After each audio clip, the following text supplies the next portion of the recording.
Zalantzarik gabe, aurten oihartzun gehien izan duten UEMaren ekimenen artean, ikerketarekin lotutako kontuak nabarmentzen dira. Horietako 3 gogoratuko ditugu.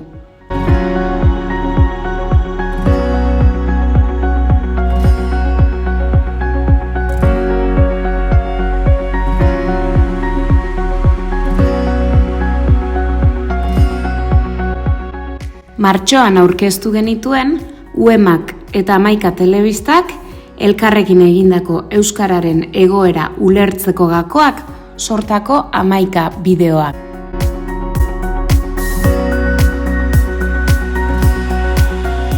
Euskararen benetako egoera ezagutzeko eta diagnostiko zehatzagoa egiteko, hainbat giltzarri biltzen ditu Iñaki Jurrebasoren doktore tesiak.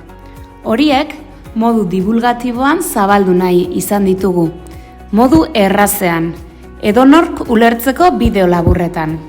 11 bideo sortu eta zabaldu genituen martxoan, eta urte osoan zehar, hainbat ikastetxek eta euskara elkartek erabili izan dituzte.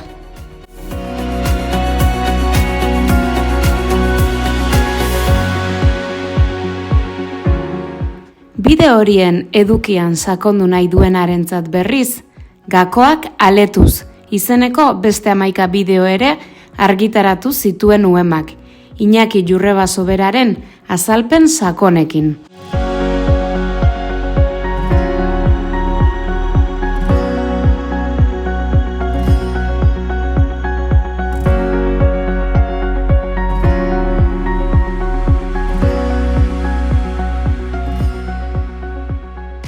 Herriz-herriko datuekin landutako kuaderno demolinguistikoak argitaratu ditu UEMak aurten lehen aldiz.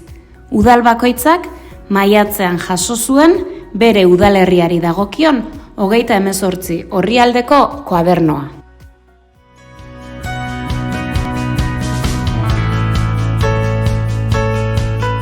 Ehun 18 kuaderno sortu dira guztira.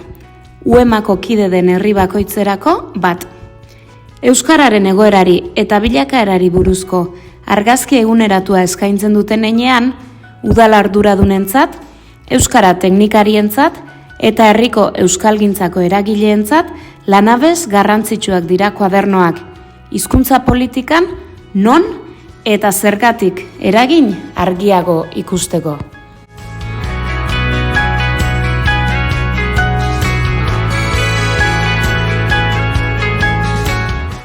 Kuadernoen helburua da, herri bakoitzean euskararen egoera eta bilakaera ezagutzeko oinarrizko informazioa eskaintzea, ahalik eta modu ulerterrazenean. Horretarako, 5 atal ditu kuaderno bakoitzak. Kokapen demolinguistikoa, hizkuntza gaitasuna, erabilera, hizkuntza bilakaera eta belaunaldi berrien sozializazioa.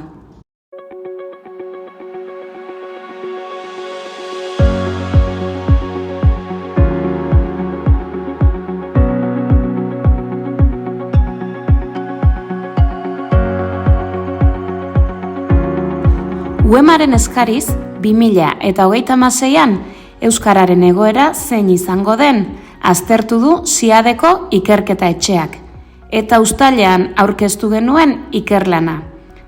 Gertatzen ari diren aldaketa demografikoa kontuan izan da, oraingo joera soziolinguistikoak bere horretan jarraituz gero, eta euskararen egoeran eragiten duten gainerako faktoreek beste aldaketarik izan ezean, euskararen egoera 2026an zein izango den erakusten du ikerlanak.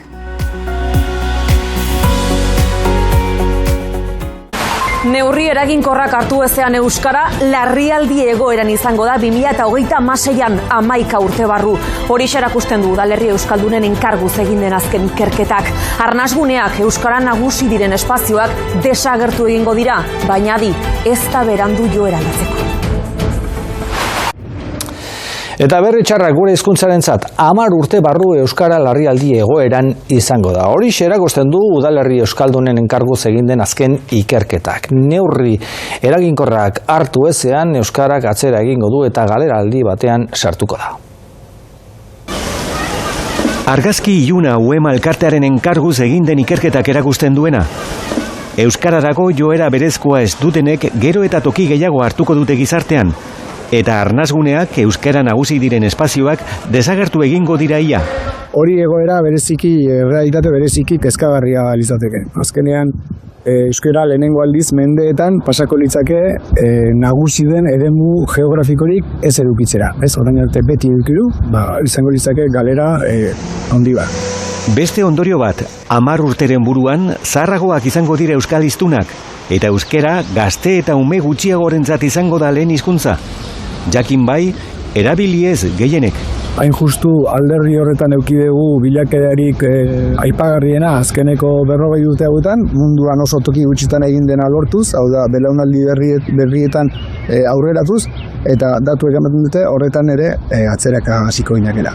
Galera aldi baten hasiera erakusten du ikerketak, baina adi, ez da iragarpen bat, ez da gertatuko denaren aurre ikusten bat. Da nola esateko ze gertatuko den, ez ere egiten ez badugu. Horixe erakusten du udalerri euskaldunen enkarguz egin den azken ikerketak, Asier. Bai, galera fase berri batean sartuko litzateke. Egia da, egun oraindik euskarak nagusi izaten jarraitzen duela lurraldearen zati batean, baina ikerketak aurreikusten duena da eremu horiek ahuldu egingo direla eta hizkuntzaren erabilera gutxitu. Euskara lehen hizkuntzatzat duten herritarren kopuruak behera egingo du, ia 15%tik 13,7%. Etxean ere nagusiki euskaraz aritzen direnak gutxiago izango dira, Euskal Autonomia Erkidegoari dagokionez 10%tik behera izango dira. Horrek esan nahi du euskara nagusitzen den oso gune trinko gutxi geratuko